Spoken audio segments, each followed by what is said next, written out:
திருப்பாவை 22வது பாசுரம். இன்றைய பாசுரம். அங்கண்மாஞாலத்து அரசர் அபிமான பங்கமாய் வந்து நின் பள்ளிகட்டிற்கீழே சங்கமிருப்பார் போல் வந்து தலை பெய்தோம். கிண்கிணிவாய்ச் செய்த தாமரை பூ போலே செங்கண் சிறு சிறுதேயம் மேல் விழியாவோ. திங்களும் ஆதித்தியனும் எழுந்தார் போல் அங்கண் இரண்டும் கொண்டு எங்கள் மேல் நோக்குதியேல். எங்கள் மேல் சாபம் இழிந்தேலோர் எம்பாவாய். ஆண்டாளுடைய திருப்பாவி அப்படின்னா, கீழே ஒரு பாசுரத்தில் ஆண்டாள் தான் கூறியதை அடுத்த பாசுரத்தில் தானே நன்றாக விளக்கி கூறுவாள். கீழ்பாசுரம் நேற்றைய பாசுரத்தில் என்ன சொன்னா? ஆற்றாது வந்து உன் அடிபணியுமா போலே போற்றியாம் வந்தோம். மாற்றார் உன்னுடைய விரோதிகள் உனக்கு தோற்று வந்தார் போலே நாங்கள் வந்தோம்னு சொன்னான். இப்போ கண்ணன் கேட்டான், அவர்கள் எப்படி வந்தார்கள் அப்படின்னு கேட்டான். அதுக்குத்தான் இப்போ ஆண்டாள் சமாதானம் சொல்றா இந்த பாட்டுல. அங்கண்மா ஞாலத்து அரசர், அங்கண்மா ஞாலத்து அரசர். அம் கண் மா ஞாலம். ஞாலம்னா பெரிய பூமி. அம் என்றால் அழகிய, எதை போன்ற? கண் போன்று அழகியதாயிருக்கக்கூடிய இந்த பெரிய உலகம். இந்த பெரிய உலகத்தினுடைய ராஜாக்கள் அபிமான பங்கமாய் வந்து, அந்த ராஜாக்கள் தங்கள் ராஜ்யத்தை இழந்து விட்டார்கள், தங்கள் ஐஸ்வர்யத்தை இழந்து விட்டார்கள், என்னுடையது என்ற அகங்கார மமகாரங்களை இழந்து விட்டார்கள், தங்கள் அபிமானத்தை இழந்து விட்டார்கள். அபிமான பங்கமாய் வந்து தாங்கள் எல்லாவற்றையும் தோற்று உன் திருவடி கீழே, நின் பள்ளிகட்டிற்கீழே, எம்பெருமானே நீ சயனித்து கொண்டிருக்கிறாய, உன்னுடைய பள்ளி கட்டில் உண்டே, அந்த கட்டிலின் கீழே வந்து தாசர்களாக நிற்பது போலே நாங்களும் சங்கம் இருப்பார் போல் கூட்டமாக வந்து நாங்கள் நிற்கிறோம். அப்போ நாங்கள் ஸ்திரீகள் எங்களுடையது என்றோ நாங்கள் என்றோ அகங்கார மமகாரங்களை விட்டு அகங்கார சூன்யத்தோடும், அது மட்டும் கிடையாது, அபிமான சூன்யராக உன்னை தேடி வந்தோம். நீ ஒருவன்தானே எங்களுக்கு கதி. எப்படி வந்தோம் தெரியுமா? சங்கமிருப்பார் போல் வந்து தலை பெய்தோம். அப்பா, உன்னுடைய தலைமாட்டிலே வந்து நாங்கள் உனக்கு கைங்கரியம் பண்ண வேண்டும் என்று நிற்கிறோமே. கண்ணன் கேட்டான், அப்படியா? என்ன தேடி வந்தீர்களோ? என்ன வேணும் உங்களுக்கு? என்ன பண்ணணும்? அப்பா, நீ கடாட்சித்தால் போதுமே. உன்னுடைய கடாட்சம் கொஞ்சம் இருந்தாலே எங்களுடைய அஜ்ஞானம் தொலைந்து, எங்கள் அகங்கார மமகாரங்கள் தொலைந்து வந்தோம். இனியும் ஏதேனும் இருந்தாலும் தொலைந்து விடுமே.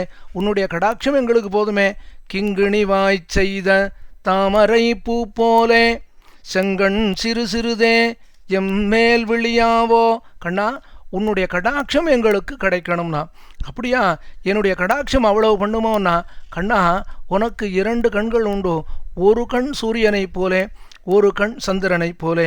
கிங்கிணி வாய் செய்த தாமரை, மாதுளம் பூ இருக்கு இல்லையா, அதுபோல அழகான சலங்கைகளுக்குள்ளே இருக்கக்கூடிய சிறிய பரல் போலே விளங்கக்கூடிய உன்னுடைய சிவந்ததான தாமரை போன்றதான கண்கள், அதாவது பாதி மலர்ந்திருக்கக்கூடிய தாமரை போன்றதான உன்னுடைய அழகான சிவந்த கண்கள், அந்த கண்களாலே செங்கண் சிறு சிறுதே எங்களுக்கு நீ கடாட்சம் பண்ண வேணும். அப்படியா?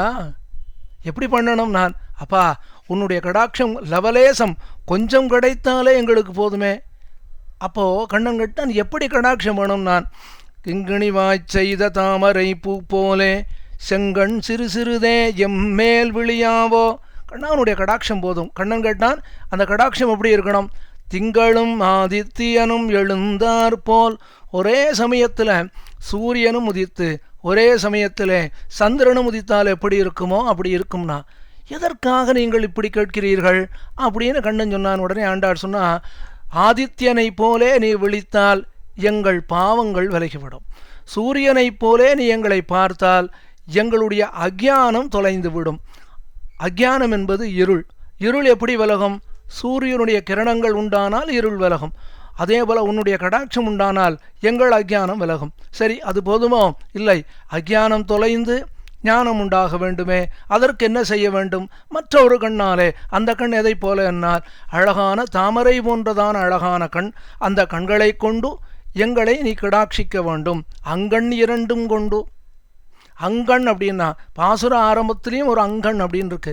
முதல்ல என்ன சொன்னா, அழகியதான கண் போன்றதான பெரியதான இந்த பூமி, இதை ஆளக்கூடிய ராஜாக்கள்னா, இங்க கண் இரண்டும் கொண்டுன்னா, எம்பெருமானே உன்னுடைய கண்ணழகை பார்த்து விட்டால் இனி இந்த உலகத்திலே இதைவிட வேறு ஒரு அழகு இருக்க முடியுமோ? இல்லையே.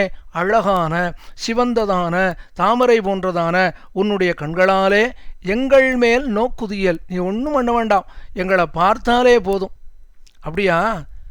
உங்களை கடாட்சித்தாலே போதுமோ? என்ன நடக்கும்னு கேட்டான்.